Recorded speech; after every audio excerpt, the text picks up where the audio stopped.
Good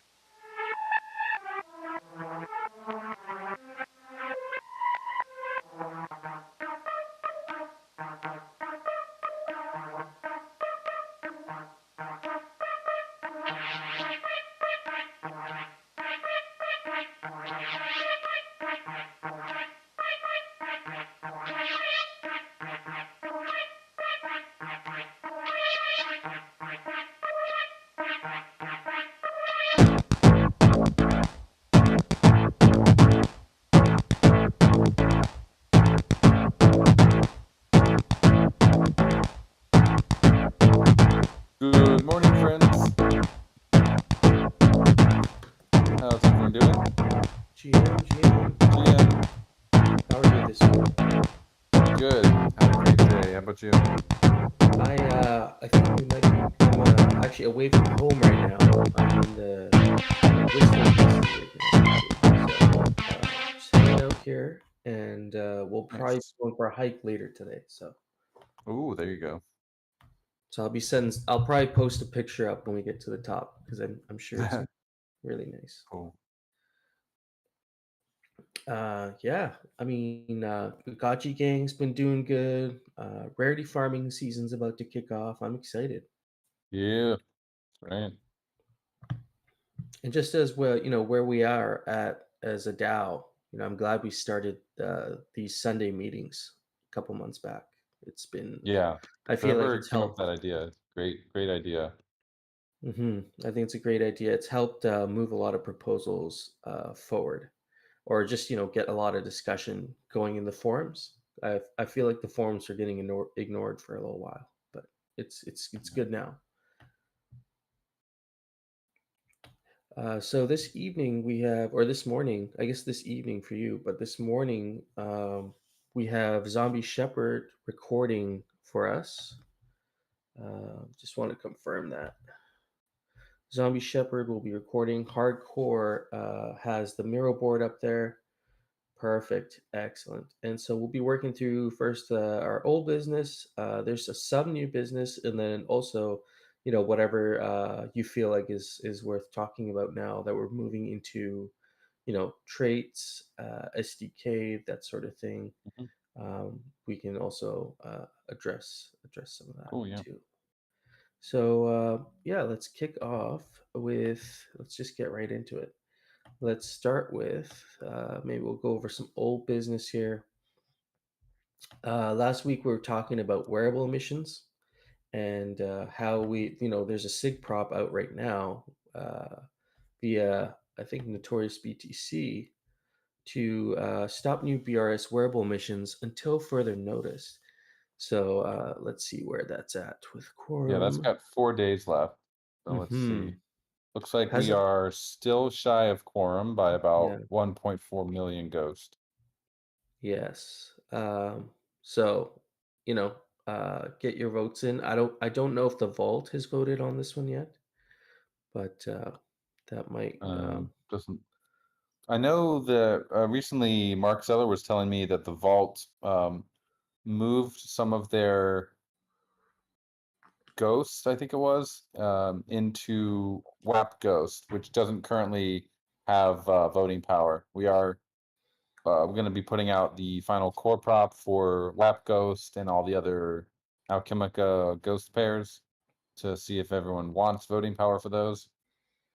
But currently, I think he was saying there might be slight difficult in getting quorum, although I don't anticipate it being a huge problem, especially for core props, but might make it difficult, a little bit more difficult for sig props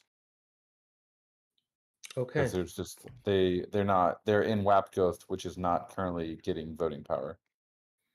Right, right. Hopefully, hopefully we implement that soon, and then once that's implemented, where it will be good with Yeah. voting power all around.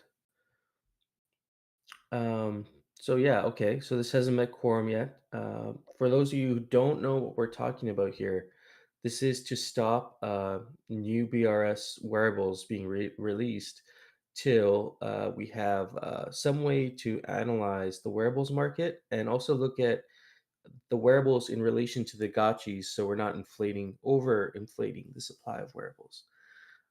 It's a good time to have that conversation because we're also talking about moving away from friends, which have been the primary driver for releasing wearables up until now. So this is a good time to bring this up as a change if we're going to make it, because we'll be moving hopefully eventually to glitter. That's what it sounds like. And so yeah, I see we have Tommy Gachi up on stage. Just want to welcome you up here, sir. GM. GM, GG. So if there's Hey, something go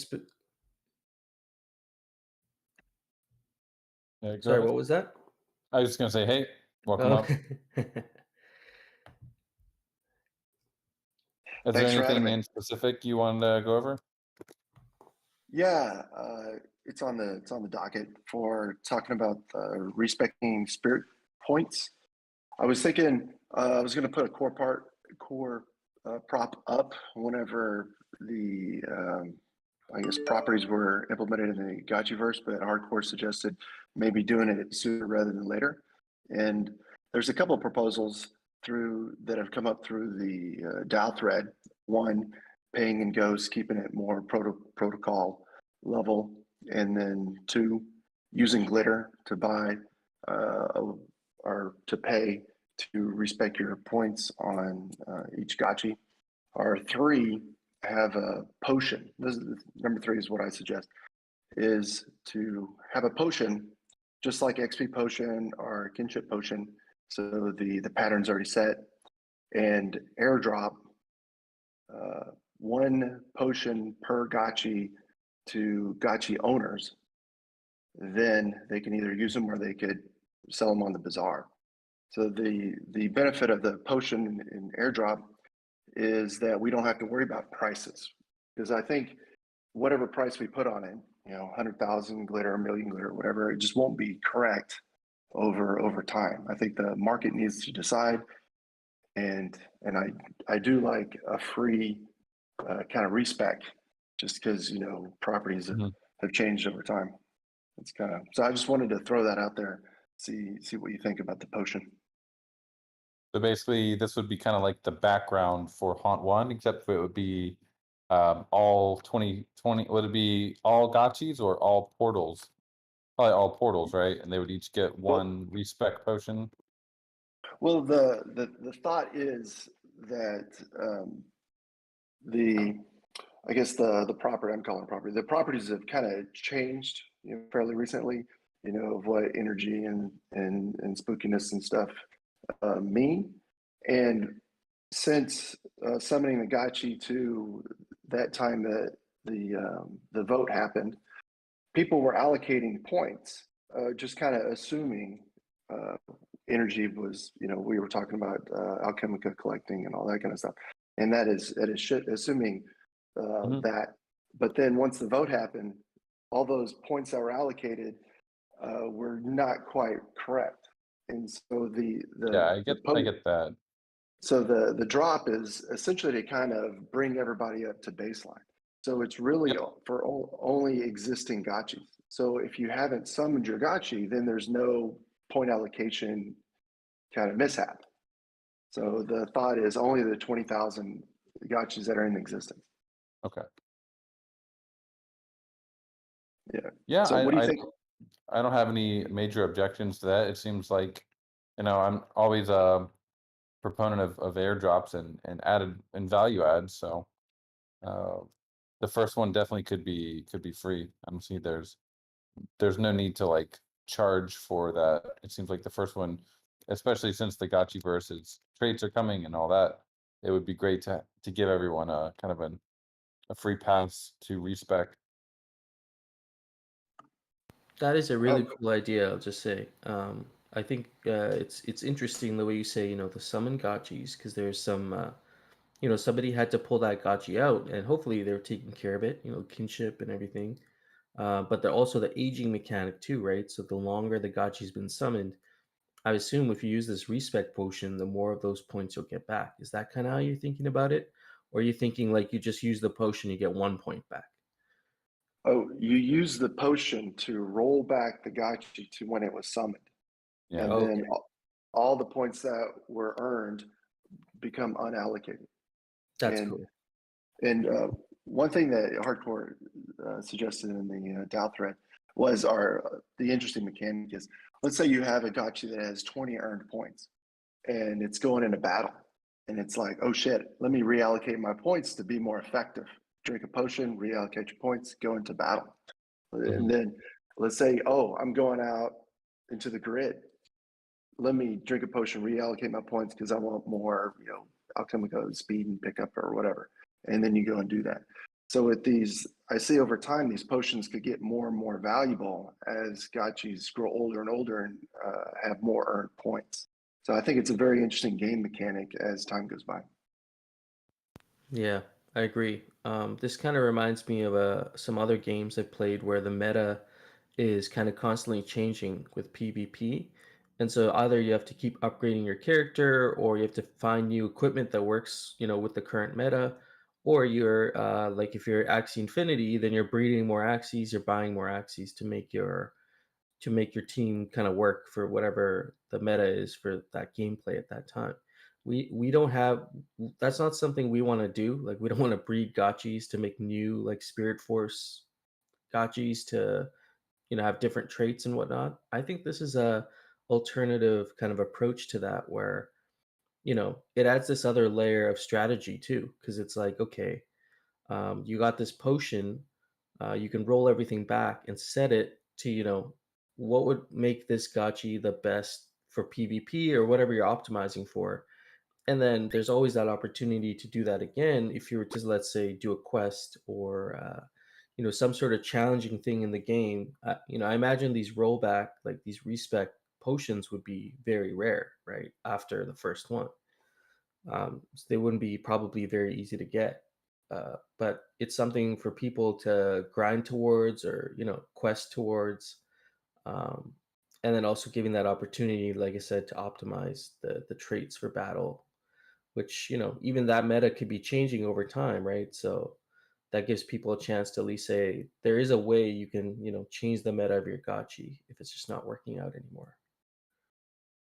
Cool. Yeah, I think it's an interesting idea, and there's been some discussion on the Dao forums. Will keep it there, and then yeah, if you want to make a sig prop, probably I might wait until we have full voting power for WAP Ghosts because it is going to impact all the new sig props that are coming out.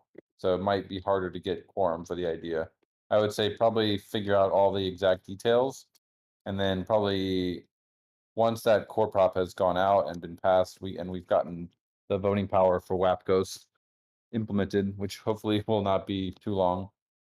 Snapshot issues, of course, but we'll try to get that within, I would say, the next 10 to 14 days. We should have that implemented. After the core prop goes out, we'll also just start working on the PR. So it might be actually faster. It might be within a week. But yeah, good Sweet. time to prepare for it. And then once the voting power is out, it'll be super easy to reach quorum at that point. Sweet. Thanks. That's awesome. Yeah, thanks for sharing that with us. And yeah, I'm looking forward to something on that.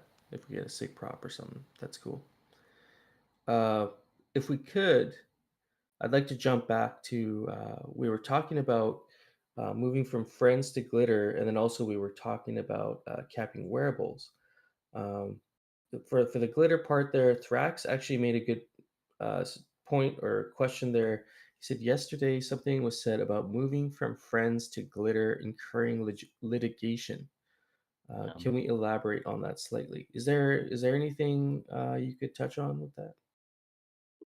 I can find the post I saw. I saw that as well yesterday. It was in the Hangout. Here's the link to it. Don't really know what he or she is referring to and who they would be litigating because it would be done by the DAO. The DAO doesn't currently have a legal entity. I don't know who they'd be litigating. Would they be litigating Pixelcraft for listening to the DAO? I don't.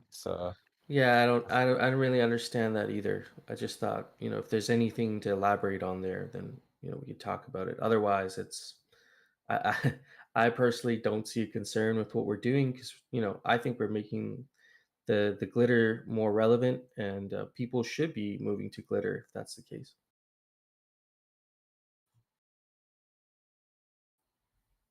Yeah, it looks like he's here, so he might respond to that in a bit. Okay. Typing.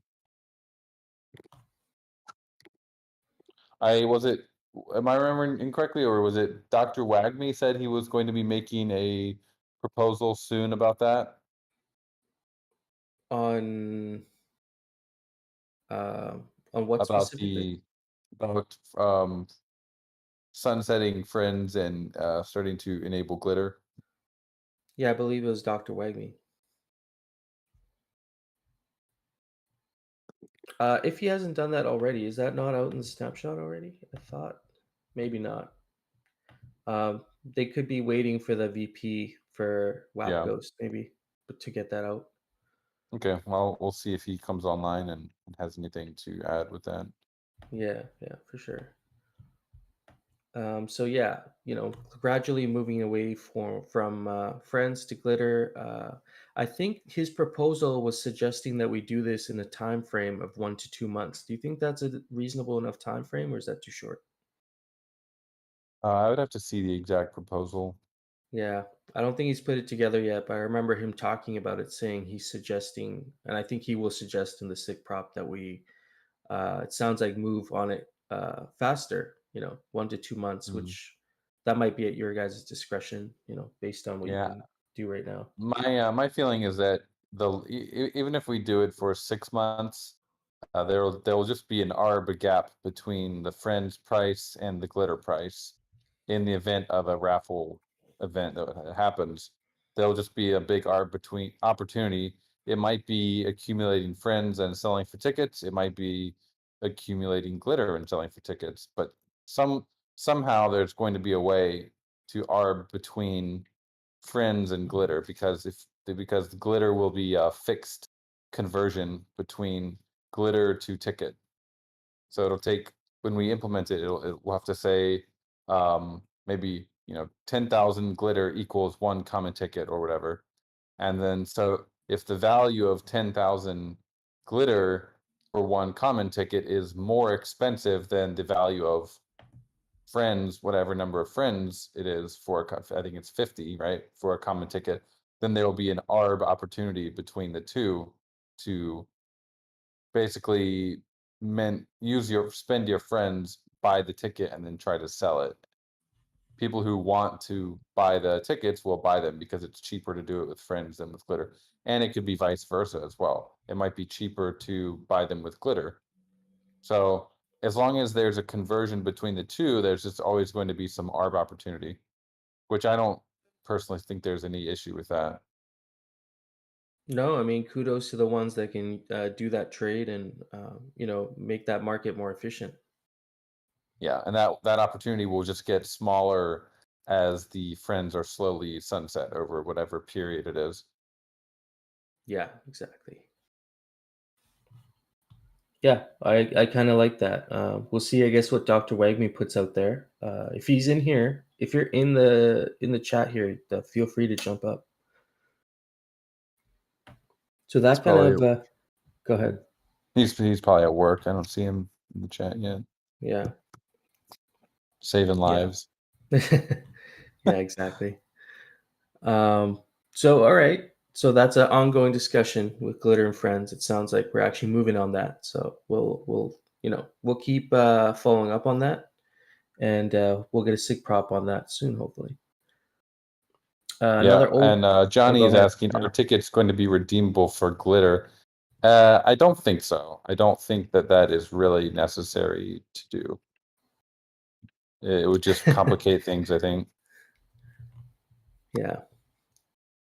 Because Uh, first of all, if we did that, we would have to we'd have to bootstrap the glitter AMM. We'd have to and this could be done, but you'd have to basically have a portion of glitter transferred into the contract, because we can't mint glitter. Glitter needs to be transferred into the contract. So say we have 10,000 drop tickets, and each drop ticket is worth 10,000 glitter. Where's that 10,000 glitter going to come from? It needs to come from somewhere. Can't just mint it. So initially, I think it would be very difficult to do something like that. Okay. Yeah, you could unburn it, but then why even have the burn in the first place to do that? It's just going to dilute glitter. Okay, it's just a joke. A burn's a burn. All right, cool. We'll follow up on that for the next meeting there if Wagme can join us. I know, I think McCallum posted a quote directly from Wagme, so I think his concern was the emissions with friends. So yeah, right. Let's move on to other piece of old business, and then we can get into some new stuff. So wearable cap, just referring to the amount of wearables in the market currently, and we're moving away from friends, so we want to maybe have more of a structured approach to how we're launching wearables, especially BRS wearables, because they carry such a high value and high utility as well. But this brought up an interesting question between, these discussions we have with No Future and, the other GMI people. Uh, what are your thoughts on aesthetic wearables?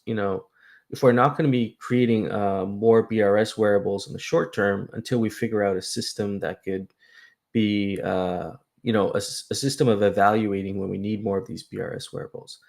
In the interim, what about having some sort of non-BRS, just purely aesthetic wearables that could be represented maybe in a different way that are not equipment per se. In the bazaar you have wearables listed as equipment, but maybe these could be listed as kind of skins or clothes or something like that. Yeah, I think it's a great idea, and I think we've kind of always anticipated doing that. It was kind of our idea of the original wearables to be able to have aesthetic only wearables that don't have any BRS. So if the worry would be one, that people might get confused by an additional category, and then two, people with BRS wearables might feel like they are being diluted, I guess, because part of the value of the wearable is the aesthetics of it, obviously. The other part is the rarity farming and the value that you get from it. So if it's just an aesthetic one, it might kind of ding the value of the really nice looking ones, and also and so that could potentially undercut the value a little bit. So we should be mindful of that. And also we should think about, are these purely skins? They have no utility whatsoever in the Gotchiverse. That was kind of the idea there initially, is that these would be purely aesthetic and maybe even possibly community curated. So, community members wouldn't be, creating the wearable and launching it, but you would have designs that could maybe be proposed to the WTF, and then they could look at the wearable designs, pick out some of the best ones. We can vote on them, and then maybe Zbot can work his magic on it, kind of bring them up to that Aavegotchi quality level, and then have them released. Yeah, so they would basically, are we talking all the different slots here, or are we just talking, like, for example, is a pet going to be an aesthetic pet? Ooh. It might get confusing at some point, where if you have like a pet guitar, or like, I don't know, could be anything. True. Like, there's some expectation, it's a pet, is it going to have utility in the Gotchiverse? Whereas if it's just a shirt, it's like, all right, it's just a shirt, it doesn't do anything. But and also, like, hand wearables, what about weapons? Should those be aesthetic? Can I have a gentleman's cane that doesn't do anything? Interesting. And then, people will see the gentleman's cane, say, now I wish there was BRS attached to it. Now there might be there that could might make be things a path forward if, like, where I kind of saw at some point there could be a way where you could have the aesthetic wearable, and then so there'd be like a process. Someone designs it, it gets accepted as kind of an aesthetic wearable, and then maybe it even is able to get upgraded into a full BRS wearable. It like becomes part of the canon. But if we have a Interesting. limitation on how many wearables we want to have, then obviously there would be some contradiction there. So Hmm. I'm just worried about many aspects of opening up that can of worms with expectations and people getting confused when they about what can and cannot be an aesthetic wearable, I guess. That is interesting. I mean, someone new coming to the game might definitely get mixed up and, maybe buy this wearable thinking it's really cool. And I made a video saying, you can dress up your gachi and it'll upgrade your traits. And then I could see them be getting frustrated when they realize they bought something that doesn't help their gachi at all in any way. Uh, that could happen, like with a very new person coming to Aavegotchi. We expect a lot of new people coming into Aavegotchi, right? With all Yeah. these with all these initiatives we have right now, with V2 coming out, with it's going to have a nice slick UI on it. The promotion on our end. We want newcomers into the game, but it's like I try to see it from the eyes of a newcomer, right? Because like I know equipment, I know what it is. If I saw another tab that said aesthetic wearables or it said skins or something, I would understand what that means. But yeah, I I mean, guess yeah. like wearables and skins are already kind of the same thing to begin with. It's Yeah. like a wearable is a skin for your Aavegotchi. So if you're saying this is a skin of a skin, and also someone had the idea before of what if you could have a layer on top of the original BRS wearable. So you'd like, I might have on a llama corn shirt, and then I'm gonna have like a normal shirt over it. Uh, it's like if you're going to the arena with that, it would be pretty unfair to like everyone just would just be hiding what they have as their main equipment. That's very I don't true. know. I feel like it's gonna kind of rug the wearable market, even though some people might think it won't. I think it will. To Yeah. to have pure aesthetic wearables. Like if we really want more aesthetics, well, we should focus more on like finding new people to join Gotchi Gang so we can have more portals and more wearables in general. That's a good way to think about it. Um, I have had this idea of these like unique one-off like artifact style items that could be worn. You see that in games like World of Warcraft or even older like MMORPG games where you'd grind for this item during the quest and it would purely be for the flex so people knew you did that quest. So that Yep. item, the value of that item was not associated with the BRS per se. It would be associated with, oh dang, that's a really hard quest. I don't know anybody who's done that one. But this guy's obviously done it because he has this item. Like that would be the flex there with that. Yeah, kind of like a trophy.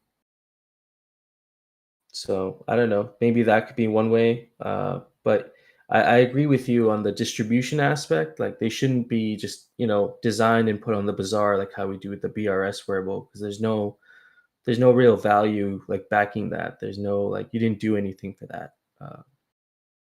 And the Yeah, wearable I itself someone's doesn't do anything. mentioning kind of like badges. There's currently you're not really able to display your badges anywhere, but maybe we could have it so the badge kind of like you could choose a want to like imagine it like circling around your gachi when you're walking around, or it's like there's some way that they're showing next to the gachi, so you could pick your favorite badge to show off or something. Then we could have, and also backgrounds. We haven't mentioned those in a long time, but we are working on kind of a feature that will allow you to show off your background a little bit more in the gachi verse because and which is also going to open up the background market as well. So I think backgrounds and badges are two very unexplored areas that we could probably play around with. When you say display your background in the Gotchiverse, could you elaborate on that? Like, how are you envisioning being able to display the Gotchi's background? Yeah, so you know how when we load the gachi in, it actually comes with the background, and we remove the background because otherwise it'd be walking around with a square around it all the time. But like when you currently we don't have this, but eventually there'll be a way to click on the gotchi and it will open up like a little menu like you have in Discord, where you can click on the person and it shows all their roles. We can have something similar for backgrounds. So instead of showing no background, you can click on it and it'll show your Haunt 1 background or some other background. Maybe you bought it or you found it or someone gave it to you. So you can have for example, a guild background. So you can show like these are all part of the Portal Mage Guild gotchis. They could have their own background. So that's another way I see of opening up more customization without rugging the wearable market. That's cool because a lot of us forget about that background slot because only H1s really have the utility for that right now. But having a market around backgrounds could be very interesting. It goes back to the questing as well. Maybe you've completed a specific quest and that does have its own background attributed with it. Yeah, so we have backgrounds and badges that are two very underexplored areas. If we're talking primarily about like rewarding people for doing hard quests or something in the game, when we eventually do have quests, then I think those are two areas that could be explored. Yeah, those are some good points. It seems like, maybe the direction forward with the wearables, if we're going to be, capping them, is to, I would like to see the wearables task force, maybe provide a little bit more feedback. Maybe the DAO can, help fund them to do some more analysis on wearables and provide some sort of, uh, this is beyond my skill level, but a comprehensive report on the wearables. What do we exactly need? And, you know, with how many gotchis we have right now, are there any gaps that need to be filled in with wearables? And if not, how many more gotchis do they feel we would need? I guess that would kind of play into, the next haunt and stuff. How many wearables would be released if we were to have 10,000 gotchis for each slot? How many wearables would be released if we had 20,000 gotchis for each slot? And have some sort of a quantified breakdown of how we should be releasing wearables. Yeah, I don't know. I mean, the WTF is they're not really they are like an official task force, but they're not really focusing on anything specific right now, and it might help to give them like a budget. Maybe they could apply for a grant to do some sort of like in-depth report like that. Stuff like that does take valuable time. You can't expect community members to like dedicate huge amount of hours to something like that pro bono. Exactly. I know Phantasma's up there. I know Thunderfish is up there. We had really good conversations during the summit. So I'll probably try and reach out to them and see if that's something they're interested in, because they were also mentioning they would like to add more seats on the WTF.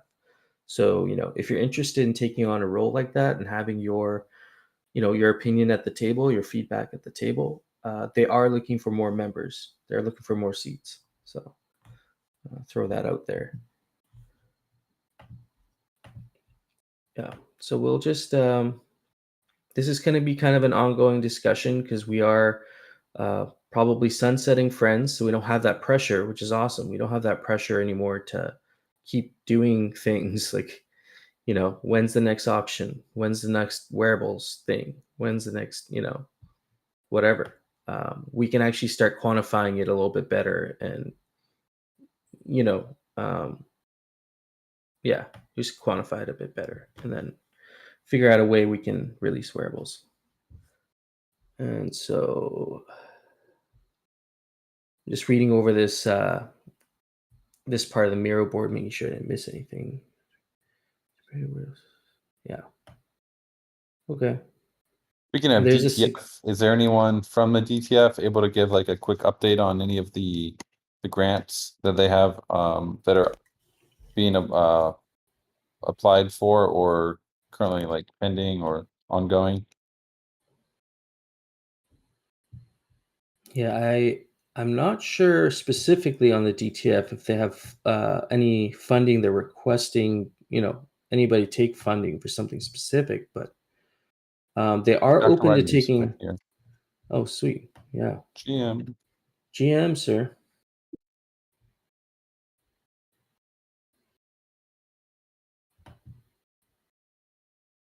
Hi. Dr. Wagme. Maybe You might- audio issue. Yeah, maybe. I was having Discord issues earlier this morning. It'd be good to know what the DTF is thinking about funding, because I know they have, there's plenty of funding available. It's just, where we want to target it, how much, all that stuff. Be good to know.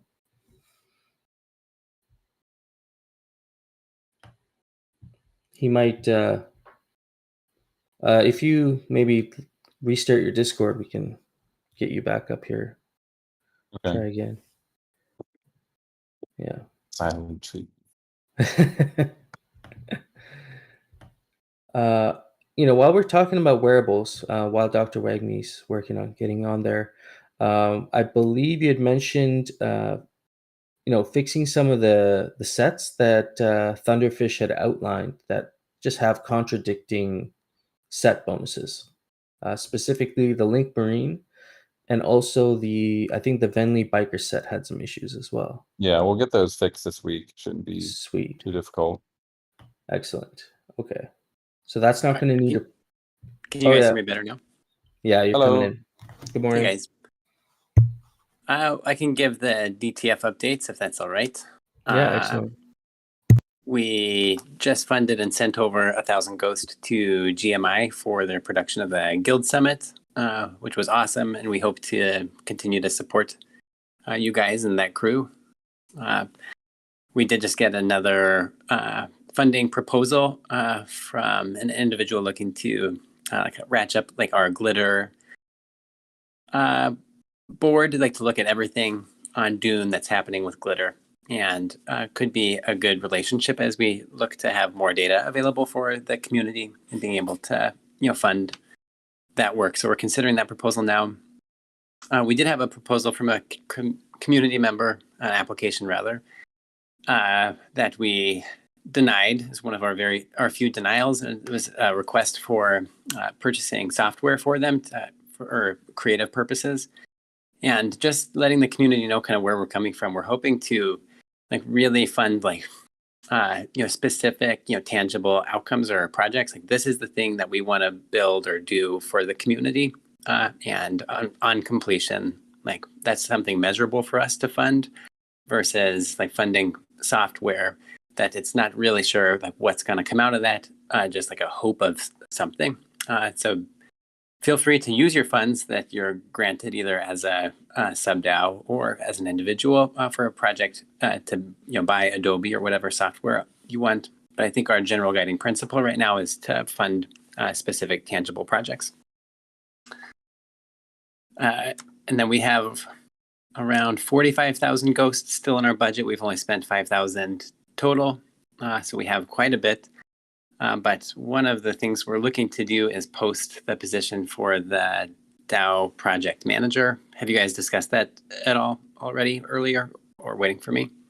No, that's all yours to take on, sir. I know you've been talking about the DPM position, so that's open, right? Maybe you want to dive into the specifics of that job. Awesome. Well, I'm really excited about this. I think that it's become clear we have so much going on in the DAO that we really need someone to have as much ownership as possible over the various projects that are going on, and then also to really help facilitate the data and information we need to move forward on those projects.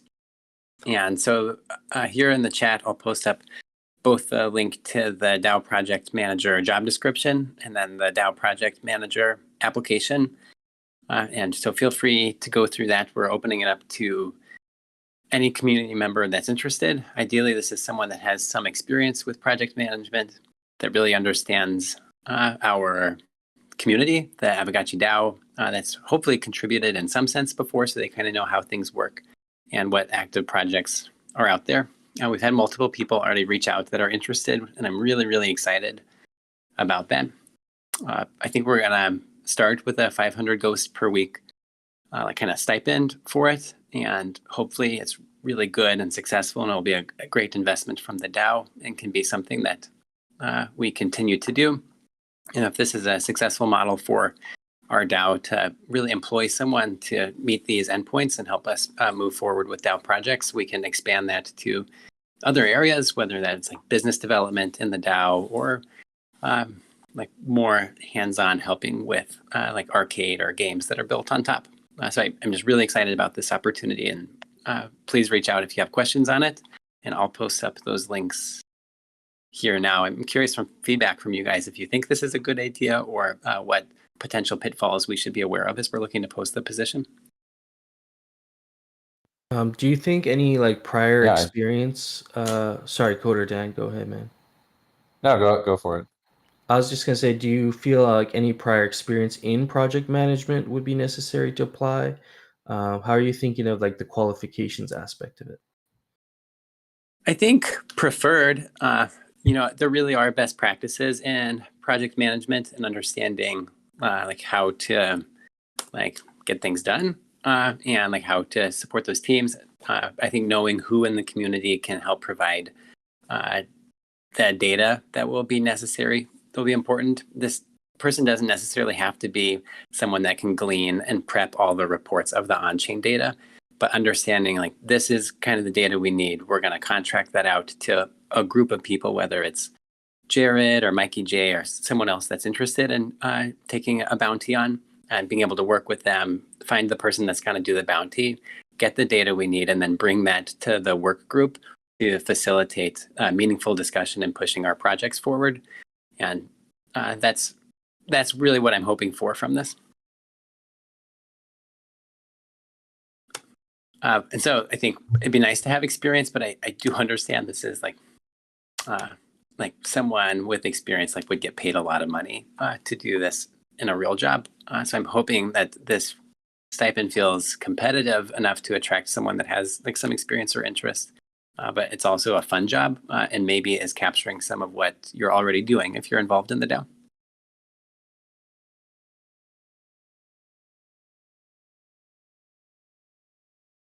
So as far as hourly, or like how much time you think would be needed for this position, obviously probably not a full-time thing at this point, but it definitely could be at some point.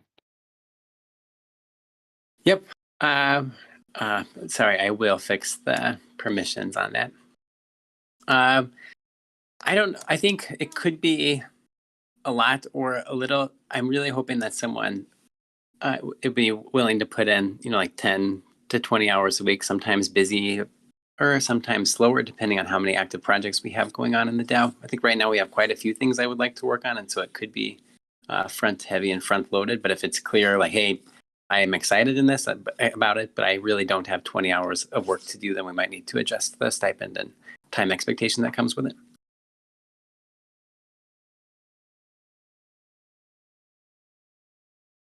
Hardcore's asking, do I need to dox myself and treat this like a normal job? Well, the doxing part, we'll have to discuss that. 'Cause probably is not necessary for us this small amount, but if you're willing to, it just makes things easier for everyone, honestly. Because at any point, if we ever get audited by anyone and we have people ask us who's this money getting sent to, it's as doxed founders ourselves, it's kind of comes with the turf that it's best for us if we can know who this money is getting sent to. So we do prefer it. While for this amount, it's probably not necessary, but it would be helpful. It would just make things easier for everyone, I think.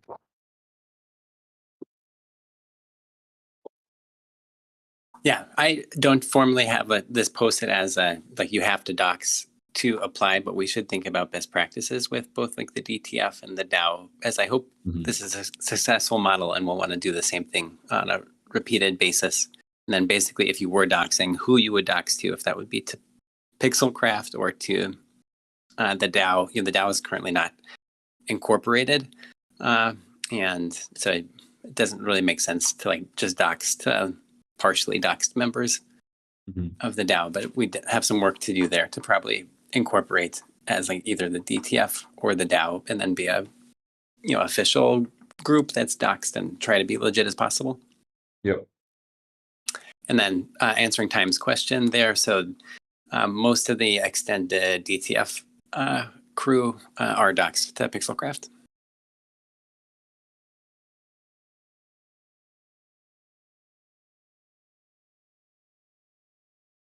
So if you guys are interested, read through those docs, reach out to me. I'll post these and pin them also in the DTF forum. I'm hoping to get applications in over the next week or two, and then probably like reach out to people that are applying, review those applications with the DTF, and then move forward with the candidate, hopefully by mid-August. But then that's all I got. Right on. Great, Thank thanks. you for Do you have a number of how many applicants there are so far? I have 2 to 3 people seriously interested. So Okay. that's I'm excited about just that number, but hopefully there's even more. Great. Thanks for the amazing work that you guys are doing.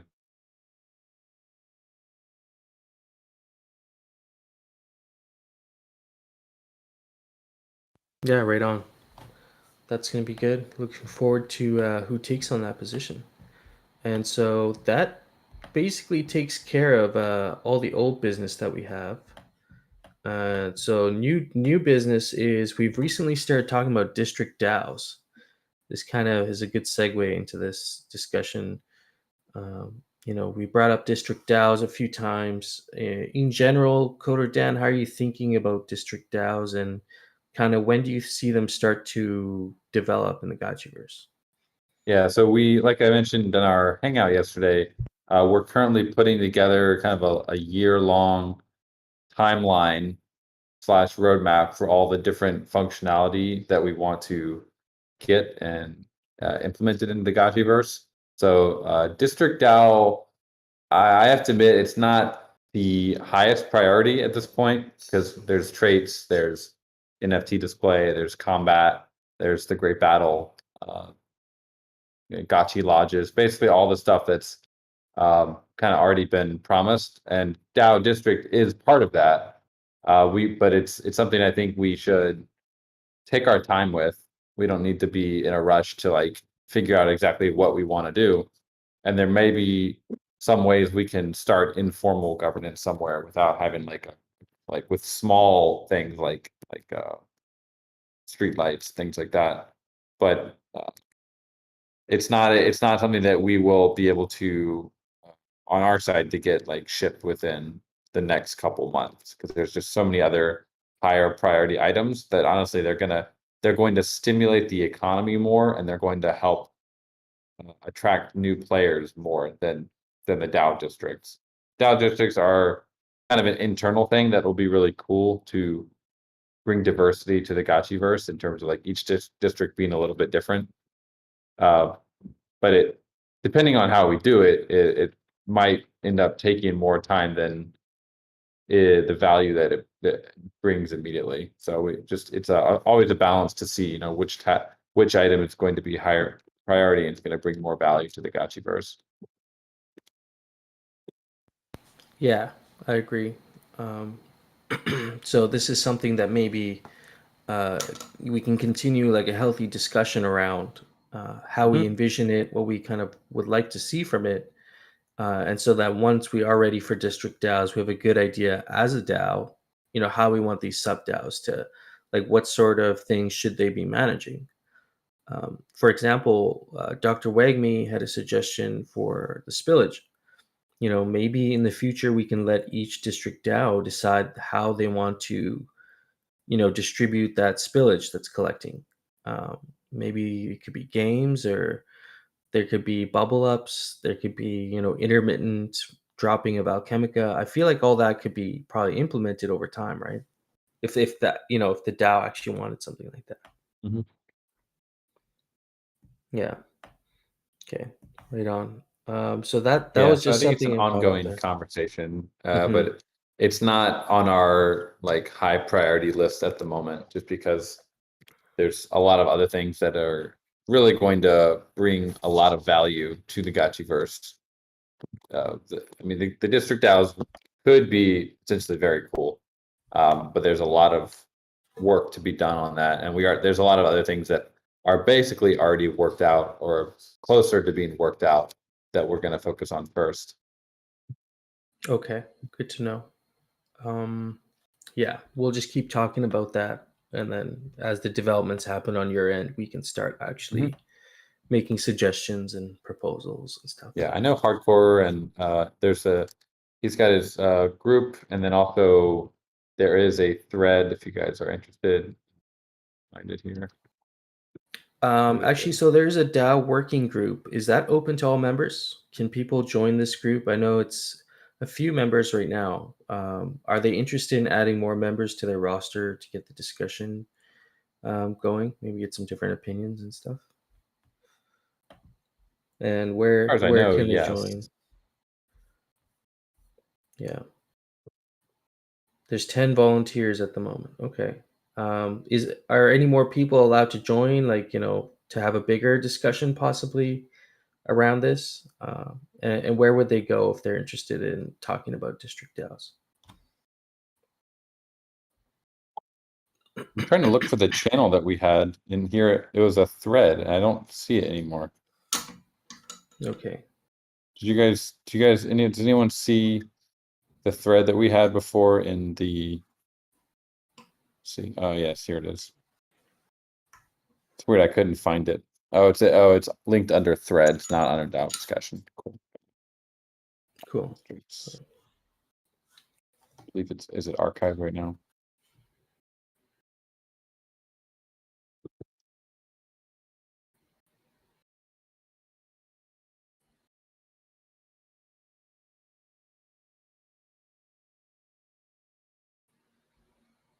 Okay. Yeah. Okay. I unarchived it.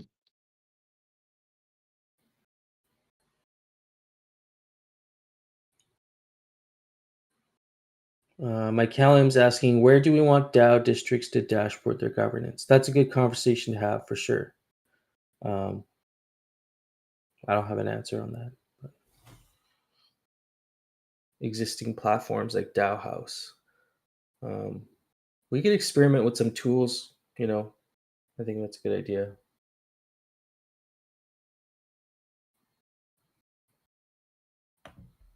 So that pretty much takes care of, old business and pretty much new business, stuff that we're talking about right now. But it seems like this might be a little bit further down the road with the district DAOs and distributing spillover in districts and all that stuff might be a little bit later, which is fine. Let me just go over the outcomes for current sig props, core props, that sort of thing. Launch of Rarity Farming Season 4. So that one is officially on now. Use DYST voting power for VChi on Dystopia. Do we have an update on that? Okay. Yeah, we got that transferred, and I believe we have voted on that now. Excellent. And then you already mentioned the voting power from AM Ghost, WAP Ghost, and Glitter Staking. That's going to be implemented in sometime over the next week, I guess you were saying, right? Yep. Okay, perfect. That cleans up this board. Do you have anything you would like to discuss, get a conversation kicked off on that we can, keep going from now to the next discussion? Yeah, I do think there's I think we mentioned a little bit last time, but the DAO does have a lot of Alchemica and Ghost. I'm just wondering if there's any plans or thoughts about potentially using that to support liquidity for the various tokens at this point. Basically helping like Pixelcraft, we're obviously earning Alchemica, and we'll likely be doing another tranche of liquidity pretty soon to help support the general liquidity. Last time we did mostly Alpha and Keck because that's what we had earned, but this time it'll be more focused on FUD FOMO, so we'll be able to help boost the liquidity in those pools. But I do wonder if the DAO if there's any appetite for providing liquidity just to help with those pairs at all.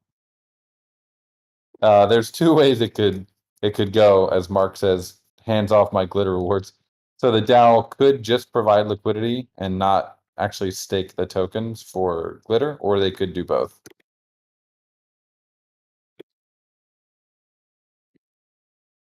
You guys don't think there's any advantage in the DAO having its own glitter war chest? It could be fun. I mean, but then that would be taken away from my rewards too. It's gonna. So what I see this doing is, so the more liquidity there is, obviously that's a good thing. The less glitter floating there is, that's kind of also a good thing. The DAO and would be diamond handing the glitter. There'd be basically everyone would be earning less glitter, which would kind of slow down the economy, which is also kind of a good thing. And it would force others, if you wanted to get that glitter, you would have to kind of purchase it off market if you weren't able to earn it. So I think glitter demand is generally a good thing. So I mean, it could be a means of stoking the demand for glitter, which will probably, hopefully have a positive impact on the price. And so Yeah, maybe the value of the glitter will maybe, I guess the hope there is the value of the glitter in that scenario would not change. it would actually probably, so the way I kind of see it, this could just be incorrect, but it would almost be a virtuous cycle where as the more liquidity you have for the pools leads to locking up more glitter from on the DAO side, because they're earning glitter. DAO's not really going to do anything with it. They might even burn it, or they might even invest that in the ghost glitter pool to earn more glitter. So that's going to, the people who do want to have the glitter for building would be either LPing more, or they would be purchasing it off the open market, which would then lead to better prices for glitter, which is going to increase the overall rewards pool. Basically, it makes the LPs more attractive because the rewards are higher for people who are LPing and then earning glitter and then just selling it. Yeah, I think it also incentivizes building out your parcel. I think just keeping all of your stores just to farm glitter, I'm not sure if that's exactly the behavior that we want to incentivize. Mm-hmm. So I think like you were saying, it's a virtuous cycle perhaps for the DAO to at least capture some of the glitter. Yeah. And I can tell the community is not happy about diluting their glitter yields, but I think it could be good for the economy. Yeah, because right now, as many people have noted, the maker is not really a viable option. But as glitter increases in price, the maker will become more and more viable. So it's almost about bringing the maker as glitter goes up, because there's less of it being given out due to the DAO earning part of it and not really, and kind of just diamond handing it. Glitter is probably going to go up because there's less new circulating supply being created every day that is actually circulating. So there'll be more demand on the open market for it, which will then increase the price of it. Eventually, it'll get to a point where it might be worth it to just build the maker instead of buying glitter and spending it.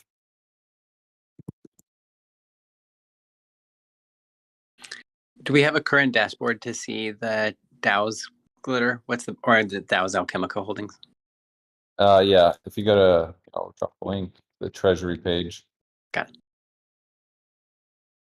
So it takes a second to load. Currently, there's 12.5 million FUD, almost 3 million alpha, 6.7 million FOMO, and almost 1 million KEK. That's a nice stack. Wow. And almost 5 million ghost. So I did run the numbers a little bit earlier, not with these exact numbers, but I could run those real quick again. Choose to check. But it would probably come out if you were to match each of them. Like if you took all the Alchemica and matched it with glitter, with ghost, it would probably be around 350,000 glitter. or 350,000 ghost. I'm also thinking here, Coder Dan, Pixelcraft owns a decent amount of land also in Pixelcraft Square and the Dao Square, right? Yeah, that's right. Yeah, so I Yeah, mean, we haven't actually minted that land as okay, far as I know. okay. But It's I'm just just kind of thinking, sitting there. I'm thinking if we have this much Alchemica right now, wouldn't it be something to consider? Maybe the DAO wants to vote with this, Alchemica stack, how we want things built in these districts. Like, do we want a bunch of lodges? Do we want harvesters there? And kind of treat that as we're going to put this Alchemica as an investment into the DAO lands. And then that's going to, create revenue Mhm. for the DAO in more Alchemica if we're able to have harvesting setups and whatnot. Yeah, we have to think about who would be managing, I guess, the access rights for those DAO parcels. I don't think they're not even minted yet, so I think we'd have to mint them, and then have to like assign access rights to them, kind of, so people could build on them. Interesting. But I guess what I'm saying is these management rights for these parcels. Could it be possible to give those individuals in a way, the DAO could vote on what they would like to see in the DAO built, and then we could use that Alchemica to build out Mhm. structures. Or I know you'd mentioned like Wonders of the World or something, like these big, larger like community built structures. Like maybe the DAO wants to vote to build one of those in the DAO square. Like that might use a lot of Alchemica, I'd imagine. Mhm. So like there's like I definitely see a reason to keep some Alchemica at least in the in the DAO's hands for when we want to build out the DAO land and when we want to build out certain things in Pixelcraft Square. Um, but then I also see a good case to be made for distribution or events. Um, something we can organize. I really like what we did for the GMI Guild Summit. Like that Alchemica that rained down, that could have come Yeah. out of the DAO's budget, and have a drop party, Alchemica drop party. So fun things like that are maybe event driven. And it kind of ties in with the portals that you were talking about, how we could have portals hosted at an event site and, um, have that displayed on the front page. Maybe there's some sort of a way to apply for Alchemica funding for the drop parties. Mhm. Yeah, there's so I guess my first point, this Alchemica that the DAO has accumulated so far, it's gonna keep accumulating Alchemica no matter what, as long as there's people building. It does receive 30%, is it 35% or 30% of all the Alchemica. So even if we use it for this, there'll still be plenty of it coming in as long as there's more building happening. And yeah, I do think that's a good idea to have people be able to apply for Alchemica. We also do have the gameplay allocation and also the ecosystem allocation that are also kind of for that purpose, especially the gameplay allocation. So that's when we did the drop with the GMI summit. It was coming from the gameplay allocation. Yeah, very cool. But I think we should kind of be thinking about how to stimulate the economy and just make the overall yields kind of more attractive, because that is one way to attract more players, is to just have stronger yields across the board. People look at a growing economy and they want to jump in. So there is something to think about that. At the same time, if glitter, I guess, gets too expensive, people might be less willing to spend it, and their builds might slow down. Current players might also think, maybe I'll just wait on it. Like, I'm not going to spend the glitter today. So yeah, they might just hodl it instead.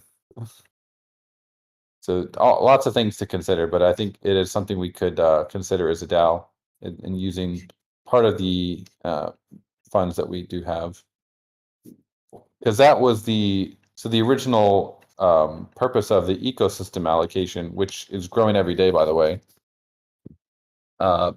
that's vested over 30 years. So that ecosystem allocation could also be paired with the ghost that the DAO has if it wants to start incentivizing or adding liquidity to the various pools. I'd have to check on the exact amount that's available right now, but it's quite high because it hasn't been tapped at all. So the main limiting factor would actually be the ghost that the DAO has.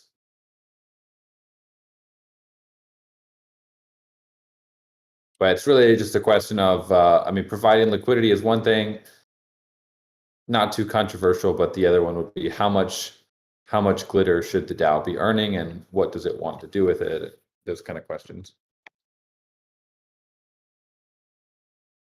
I also think there's some risk with impermanent losses. We don't know what'll happen with the Alchemica prices. I'm personally expecting glitter to have a more stable value than Alchemica as emissions go up with farming, and so the DAO experiencing impermanent loss with their Ghost Alchemica pairs without getting any glitter or incentive could be a long-term downside. So that's I think a big pro argument for getting glitter is that, you know, if we diamond hand it or burn it, great, that's great for glitter, but it also gives the DAO help with the impermanent loss. Yeah, and earning the glitter will also help the DAO eventually be able to provide liquidity for the Ghost glitter pool and support that as well. Because if I think we do want to have a strong Ghost glitter pool, because that's I kind of view glitter as the counterpart to Ghost as on the two different spectrums. Like glitter is a quite deflationary token, especially over time as more use cases are added for it. I think of the 5 tokens, it probably has a very good chance in the future of like getting listed on various exchanges or just kind of becoming a little bit more prominently known than the 4 Alchemica. So I think we want to have strong liquidity for it.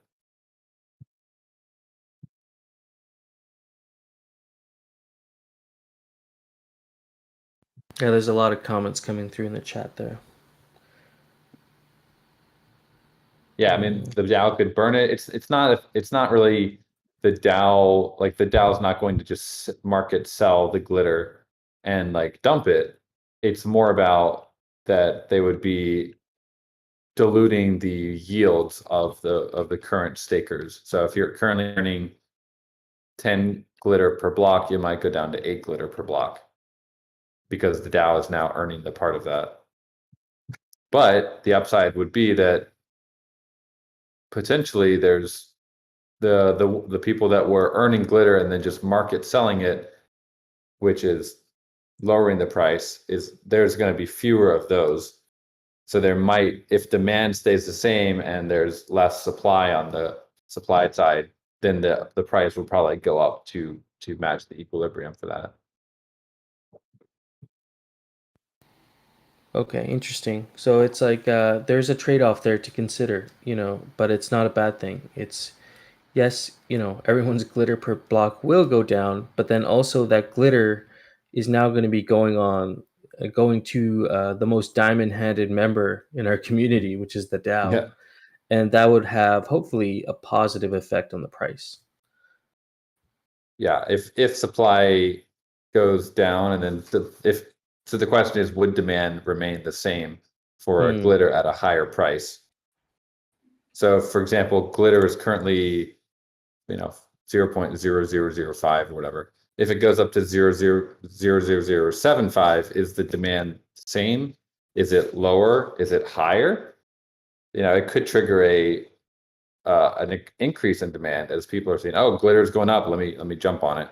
So that could also happen as well. It's hard to exactly model what would happen, but there's a couple different possibilities. I think in the short term, demand is probably going to stay the same. There could be and it could go up. Okay, some interesting things to consider there. We should definitely keep a healthy conversation going on around that. Is there already a forum post on this in the DAO forums? Or No, I don't think so. Okay, so maybe it's a good idea to open up a conversation there and and just see what everyone's opinions are on that. Yeah, exactly. It's a great discussion to have. So, do you have any other points on that specifically on the DAO, Alchemica distribution? Anything else to touch on there? Nope, that's I've All pretty right. much said it. If no one creates a topic, I might do that mid Okay. to late next week. But feel free to make a topic on it earlier if you're interested in the topic. I think it's a good discussion to have. Yeah, I agree. You know, one of the things I'm personally kind of been thinking a lot about is the traits. I know we had passed I think it was a core prop a while ago that made some changes to the way we're thinking about the Gotchiverse trait mappings. Are those the trait mappings that are going to be implemented or being worked on to be implemented for the actual Aavegotchi traits?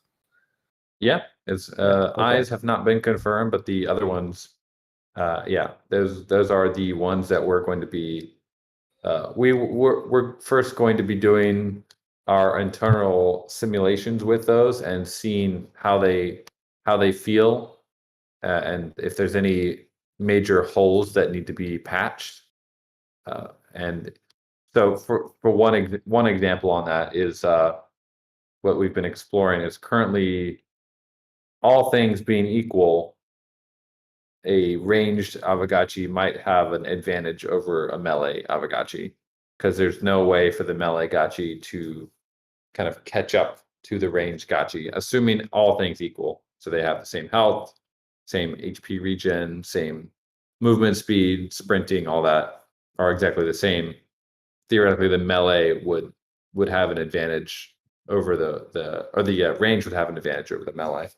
So that's one example of an thing that we're looking into, but not a huge issue yet. We'll definitely once we have some more results on that investigation, we'll have more something conclusive to go over with you guys.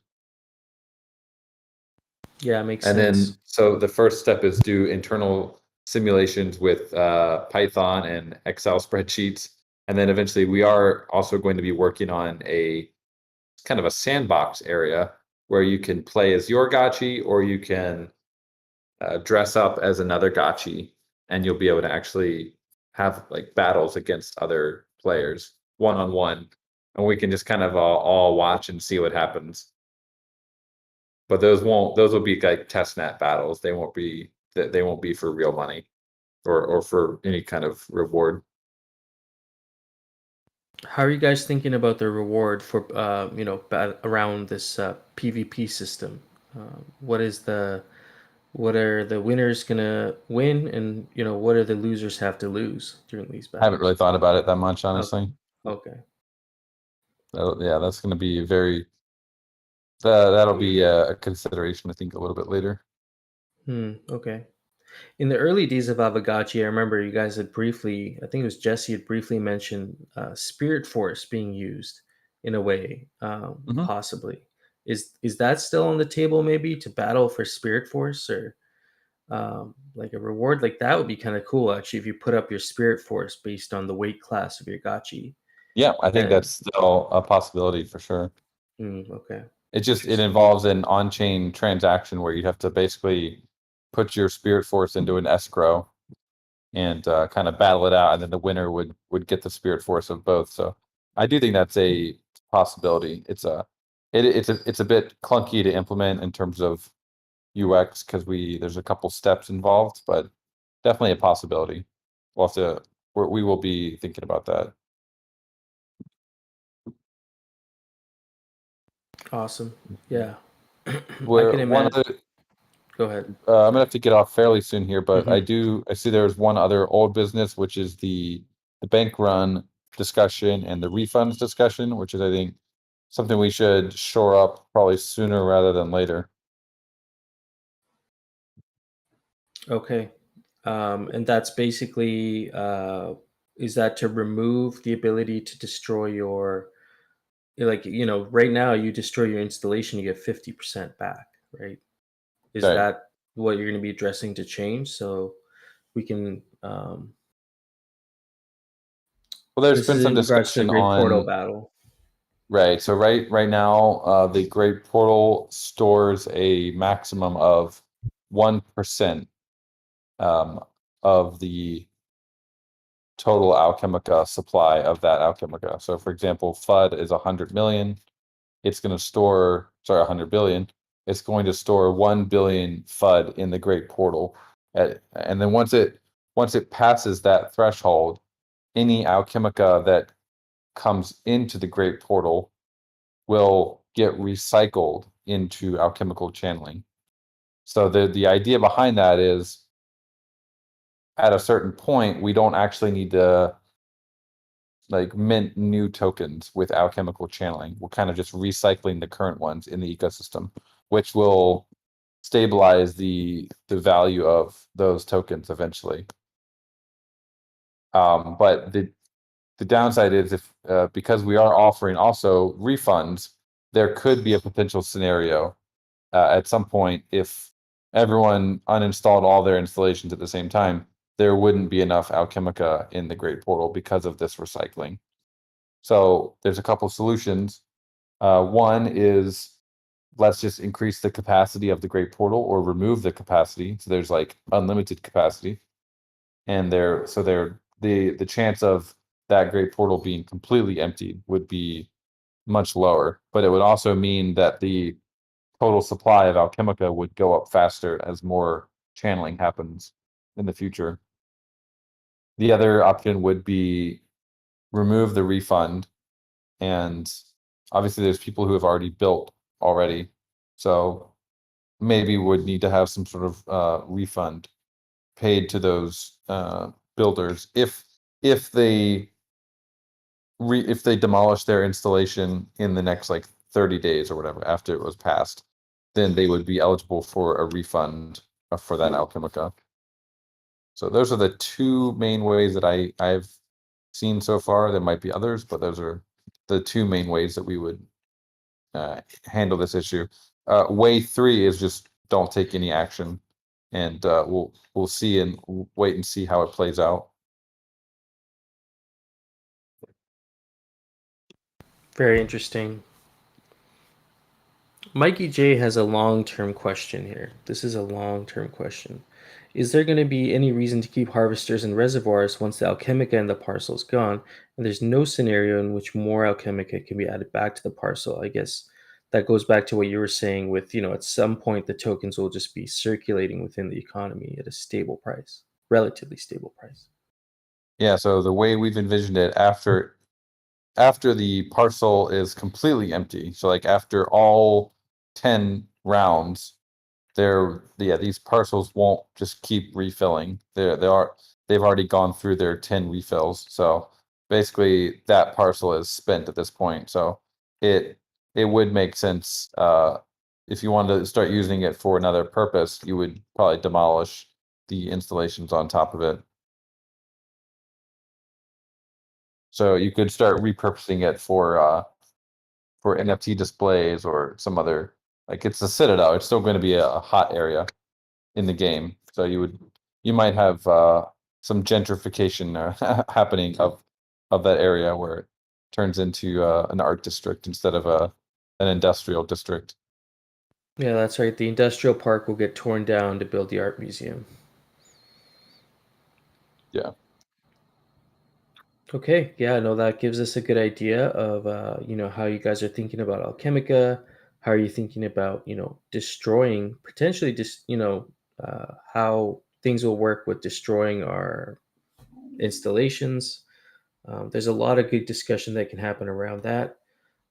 There is one question here. What if a parcel has not been farmed through all 10 rounds? Will it still have Alchemica? Yes, because each round, I believe you'll get your VRF roll. So they'll just stack, right? You also have 10 VRF rolls then. Yeah. If you haven't ever surveyed it and you've never harvested it, that Alchemica will always just be there. Even if you wait till, the year 2040, you can probably still survey it and harvest it then. Be a valuable parcel then. Penske also has a point he's making. If demolishing took time, you need glitter to demolish it quickly. Do you see that being a use case for glitter? Hmm. I don't know. Building demolitions in the real world happen pretty quickly. The whole building just collapses. You don't see like a slow demolition typically. Oh, I did demolition for a summer. You give me a sledgehammer and I can tear a room apart pretty quickly. So I'm imagining this like a big, 50-story building. Just how it just it implodes basically. oh, okay, you're going the C4 route. I was going the sledgehammer route. Yeah, there's more than one way to do it. Someone had a suggestion. Maybe the altars and lodges could get the refund, and the harvesters reservoirs maybe don't. Could be interesting. Again, we're not going to take unilateral action on this because it's already been established. So any decision that is made will need to get full DAO consensus to be implemented.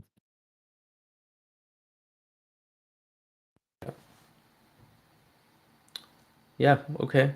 Are any last thoughts or anything, any takeaway points for the week? I guess follow up with Dr. Wagme if you're interested in becoming the DAO project manager. If you're interested in the Wearable Task Force, they are looking for more members to get a discussion going.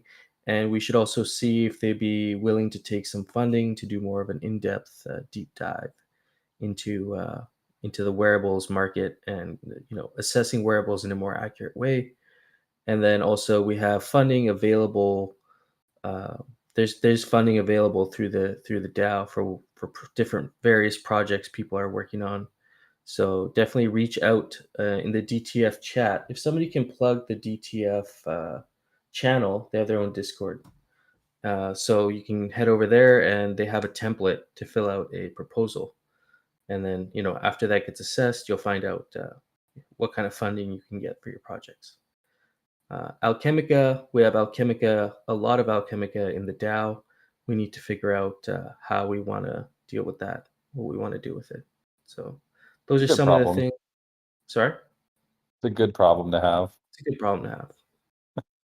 I just have a real quick question before you guys sign off. When can we expect to see like a list of bounties from the DTF for like video stuff? Because I know GMI has received one, but there are a lot of ambassadors or former ambassadors who are not part of GMI who would still be interested in the bounty program. So I just wanted to see if there's an update on that at all.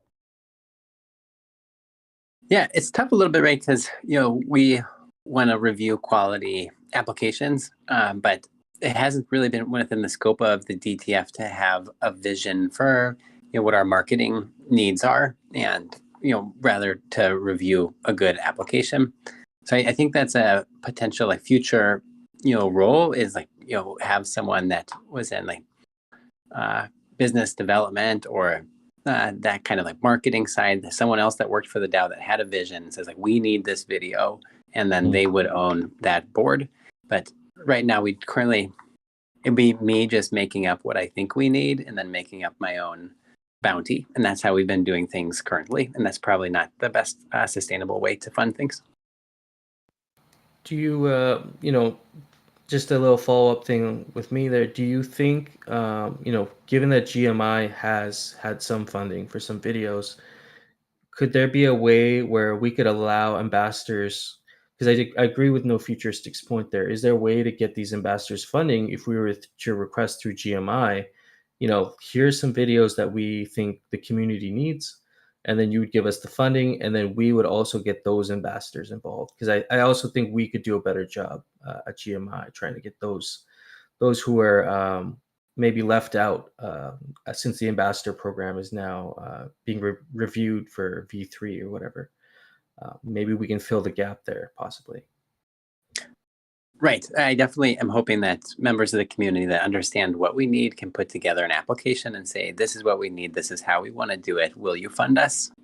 And hope maybe someone from your guys' crew would be interested in this, like, more permanent position that would identify those needs up front.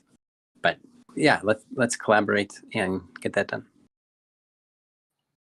Okay, right on. No futuristic, Coder Dan, Aavegotchi, any last thoughts? Anything closing? No Nope. thoughts. Thanks for having me up. Yeah, I think this is a lot of good stuff covered. Maybe next week we can have a chat on eye traits. And I think if we can allocate a little bit of time to that, it'd be worthwhile. If there's any new thoughts on that, would love to work on that throughout the week. Well, I think for that Python battler, you should at least enable double mythi laser eyes. That's my 2 thoughts. So just evaporate the opponent. Yeah. Okay. Yeah, we'll definitely think about that, and I know a lot of good ideas around that too. So we'll bring that up for next week. Cool.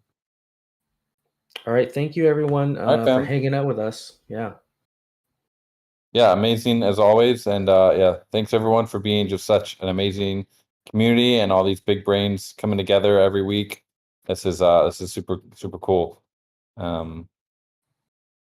Yeah, I think we're just such a unique community in this space, able to have these awesome conversations and have so many talented community members working on all different things. So very Yeah. proud.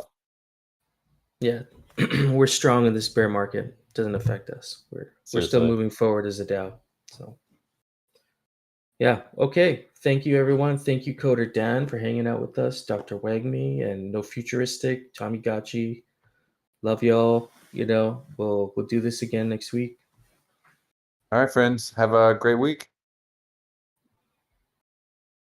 Later. See ya.